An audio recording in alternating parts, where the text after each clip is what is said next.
कनक आज सुबह से ही बहुत उदास और परेशान थी। माँ के बार बार पूछने पर भी उसने कुछ नहीं बताया। वो अपने कमरे में सुबह से ही घुसी हुई थी। आज उसने अपना फ़ोन भी बहुत ज़्यादा इस्तेमाल नहीं किया था। दोपहर का समय था। घर में लंच की तैयारी चल ही रही थी। सुशीला खाना टेबल पर लगा ही रही थी कि उसके घर की डोरबेल बजती है। प्रेम, जरा देखना कौन है दरवाजे पर। मेरे हाथ में खाना है, सुशीला ने अपने बेटे से कहा।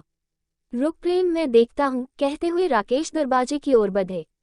अरे प्रेमा जी, आप आइए आइए, अंदर आइए। मुस्कुराते हुए राकेश ने हाथ जोड़े और झुककर प्रेमा को अंदर आने को कहा ही था कि उनके पीछे सुशीला आ चुकी थी। अरे प्रेमा बहन, आप सब ठीक तो है? आइए, आप बिल्कुल सही टाइम पर आई है। बस खाना लगा ही रही थी डाइनिंग टेबल पर, सुशीला ने प्यारी सी स्माइल देते हुए कहा। हाँ, वो सब तो ठीक है सुशीला, मैं यहाँ कोई खाना खाने थोड़े ना आई हूँ। अंदर आते हुए प्रेमा ने थोड़ा सा जोश दिखाते हुए कहा। क्या हुआ बहन जी, आप तो नाराज हो रही है, कोई बात हुई क्या? राकेश जी ने प्रश्नसूचक निगाहों से देखते हुए प्रेमा से पूछा। प्रेमा ने उनके प्रश्नों का उत्तर न देते हुए कहा। कनक कहाँ है? जी, वो अपने कमरे है, अभी बुलाए देती हूँ। पर क्या उसने कुछ किया है? सुशीला ने फिर से वही प्रश्न किया। कनक का जिक्र चल ही रहा था तब तक वो भी अपने कमरे से निकल बाहर डाइनिंग हॉल में आ जाती है। नमस्ते आंटी जी, कनक ने अपने सर पर चुन्नी करते हुए प्रेमा को विश किया। नमस्ते, तो ठीक है कनक, पर ये बताओ तुम कल से सूरज से बात क्यों नहीं कर रही हो और अपना फ़ोन क्यों बंद करके बैठी हो? प्रेमा ने कड़क तेवर में कहा। अब घर के सारे सदस्य सहित प्रेमा भी कनक को ही देख रहे थे। देखो, सूरज बहुत ही इमोशनल और हठीले स्वभाव का लड़का है।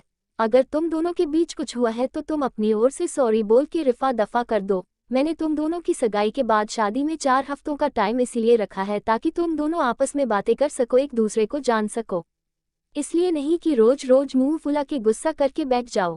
कनक, क्या हुआ है? और प्रेमा आंटी सही तो कह रही है। अरे छोटे मोटे झगड़े तो अक्सर होते ही रहते हैं कपल्स में। अब हमें ही देख लो, शादी के इतने दिनों बाद भी तेरी माँ मेरे से रोज झगड़ा कर ही लेती है, फिर भी मुझे सॉरी बोल मामला रफा दफा करना ही पड़ता है। राकेश ने कनक से जोली अंदाज में स्माइल के साथ कहा। आप तो रहने ही दो, बच्चों को ऐसे टाइम पर भी न यही एग्जाम्पल देना। बेटा कनक, अगर कुछ है तो हमें बताओ। कल को आपकी शादी सूरज से ही होनी है, इतना अच्छा लड़का हमें फिर नहीं मिलेगा। प्रेमा दीदी सही कह रही है, सुशीला ने भी कनक को समझाने की कोशिश की। कनक, हम तो अपनी दोनों फैमिली के भले के लिए कह रहे हैं। शादी के इनविटेशन कार्ड तक बढ़ चुके हैं, सारे रिलेटिव्स को पता चल चुका है। अब अगर कुछ होता है तो क्या कह के उन्हें मना करेंगे? ये हमारी दोनों फैमिली की नाक का सवाल है। और अब प्रेमा ने सुशीला की ओर देखा। सुशीला, मैंने तुम्हारी बात पर भरोसा करके अपनी दोस्ती को रिश्तेदारी में बदलने की कोशिश की, लेकिन ये कनक तो कल से सूरज को नाराज करके बैठी है। वो कह रहा है, माँ तुमने न जाने कैसी अनपढ़ टाइप की लड़की ढूंढी है मेरे लिए। अब तू तो जानती है सुशीला, मेरा सूरज बाहर पढ़ा लिखा है और ऊपर से थोड़ा हठीला है। अगर उसने एक बार मना कर दिया तो फिर अपने बापू की भी नहीं सुनेगा। अब तू देख ले, इसे उसे सॉरी बोल के मनाना तो पड़ेगा। अब कनक कुछ बोलती उससे फाय ही वहां पर बैठी कनक की छोटी बहन डॉली बोल पड़ी। दीदी क्यों सॉरी बोलेगी जब उनकी कोई गलती ही नहीं है? सॉरी तो आपको और आपके बेटे सूरज को बोलना चाहिए। डॉली की बात सुन के सबके सब हक्के बक्के और हैरान होने लगे। क्यों डॉली, ये क्या कह रही है तू? हाँ, मैं सही कह रही हूँ।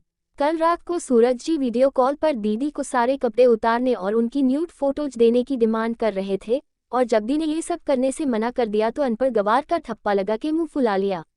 यही पढ़ाई की है क्या उन्होंने बाहर जाकर? डॉली ने रौब झाड़ रही प्रेमा को उल्टा कटघरे में खड़ा किया। नहीं नहीं, ऐसा नहीं है, तुम शायद गलत समझ रही हो। वो क्या है कि सूरज जरा मॉडर्न टाइप का लड़का है तो बोल दिया होगा, इसमें कौन सी बड़ी बात है। और वैसे भी आजकल तो ये सब नॉर्मल हो गया है सोशल मीडिया के जमाने में। प्रेमा ने झूठ मूठ की सफाई देकर अपने बच्चे को बचाने की कोशिश की। अभी तक शांत और माँ के गले लग गई थी। आप सही कह रही थी प्रेमा जी कि ये हमारे दोनों परिवार के लिए इज्जत और नाक का सवाल है। पर अब सोचने वाली बात यह है कि नाक किसकी कटी है, आपके परिवार की या हमारे परिवार की?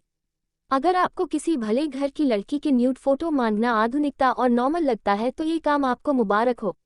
ये सब हमसे तो न हो पाएगा। राकेश जी ने अपने दोनों हाथों से अपने आंसू साफ किए और फिर प्रेमा के आगे हाथ जोड़ लिए। प्रेमा, तू सब कुछ जानकर भी अनजान बनते हुए मेरी बेटी से सॉरी बोलने के लिए यहाँ तक चली आई।